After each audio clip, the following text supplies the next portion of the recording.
Il est l'heure, vous le savez, de notre séance quotidienne avec Hortense Diffutin. Bonjour Hortense. Bonjour Léna, bonjour tout le monde. Bonjour Hortense. Alors Hortense, j'imagine que donner à vos enfants de votre vivant, c'est pas possible. Ben non, puis déjà je pense à moi. Faut qu'on me donne un mois. Oui.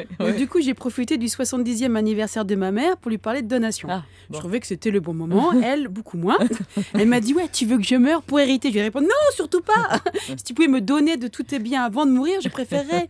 Fiscalement parlant, je m'y retrouverais mieux. Surtout que partie comme ça, elle va tous nous enterrer.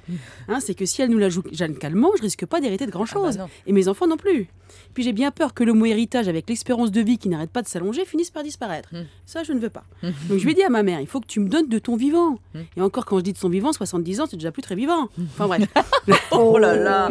Appelez 3921 pour manifester contre cette parole d'Hortense Diffutin. Bon, l'intérêt de la donation, c'est que nous, les enfants, sont encore assez jeunes pour claquer et s'amuser. Enfin, pour construire quelque chose. Ouais. Moi, c'est maintenant, ça à 25 ans que j'ai besoin qu'on m'aide, pas quand j'en aurai 80. Alors, elle me répond que parce qu'elle a encore toute sa tête, Ouais. hein, contrairement à moi, qu'elle a travaillé toute sa vie, qu'elle a toujours économisé, que personne ne l'a aidée. Et alors, j'ai envie de lui dire, maman, c'est pas parce que personne ne t'a aidé que tu ne dois pas m'aider. Non, puis elle a eu beaucoup de chance. À l'époque, l'immobilier ne valait pas un clou. Et à 45 ans dans la même usine, on aimerait bien, mais on peut plus. On aimerait beaucoup. Alors, et puis moi, je dis que 70 ans, c'est le bon moment pour arrêter de faire des économies. Hein. Alors là où elle flippe ma mère, c'est que si elle me donne de son vivant, elle a peur de se retrouver sans rien et de ne pas pouvoir payer sa maison de retraite. Ah, bah, on a des solutions pour elle. Moi, je lui dis, t'inquiète, je lui dis. Sage-femme. Voilà.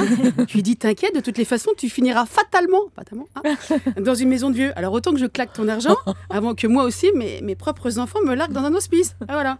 Alors là où j'ai réussi à la convaincre de me donner un peu de son patrimoine, c'est quand je lui ai parlé des droits de succession et des droits de donation. Et elle a compris que c'était pas moi qui prenais ses sous, ça serait l'État. Alors ça, c'est la misère d'elle. Hein. Parce que s'il y en a bien qui a bien profité d'elle, de son vivant, c'est bien l'État. Puis bien y réfléchir, elle préfère quand même que ce soit moi qui dépense son argent en bêtises. Alors je me suis dit, chouette, j'avais trouvé les bons arguments. Ouais. Jusqu'à la fameuse affaire Depardieu. Ah. Il m'a foutu dedans, lui. Ah. Oui, à cause de Depardieu, j'aurais rien de son vivant. C'est pourquoi? Ma mère envisage de quitter la France pour soit la Belgique, soit le Portugal. Bah, je lui ai dit qu'il Je faut conseille le Portugal. faut quand même aimer la morue, je lui ai dit. Parce qu'il paraît que les droits de succession là-bas, ils sont très peu élevés.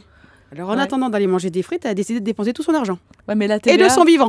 la TVA, elle a 23%. Alors pour manger des frites et la morue, ça va lui coûter cher. Bon, bah...